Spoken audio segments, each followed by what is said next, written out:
ধর্মনগরে বিদ্যুৎ সমস্যা দিন দিন বেড়েই চলেছে।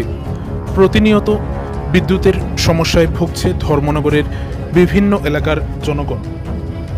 7 জুন শুক্রবার সন্ধ্যা আনুমানিক 7টা নাগাদ ধর্মনগরের ডিএনভি রোড এলাকায় পথ অবরোধে বসে ধর্মনগর পুর পরিষদের 12 নং ওয়ার্ডের জনগণরা, যার ফলে ধর্মনগরের ডিএনভি রোড এলাকায় যান চলাচল বন্ধ হয়ে পড়ে।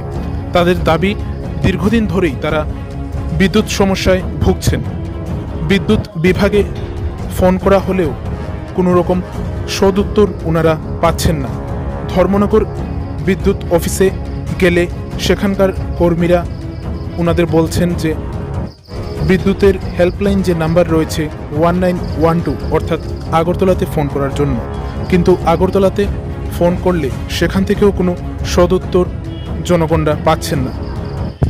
অবশেষে বাধ্য হয়ে আজ অর্থাৎ শুক্রবার সন্ধ্যায় ডিএনভি রোড অবরোধ করে বসে ধর্মনগর পুর পরিষদের 12 নং ওয়ার্ডের জনগণরা।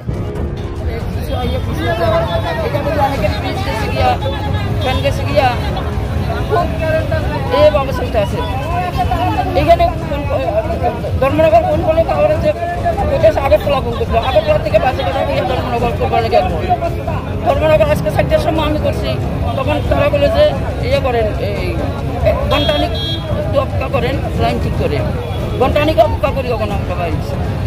আচ্ছা, এই যে আপনারা যে বিদ্যুৎ যন্ত্রণায় ভুগছেন, এটা কোন জায়গায়? এটা আপনার সাউথ নাইপাড়া 12 নম্বর ওয়ার্ড, পৌর পরিষদের 12 নম্বর ওয়ার্ড। আমি কাউন্সিলর পৌর পরিষদের।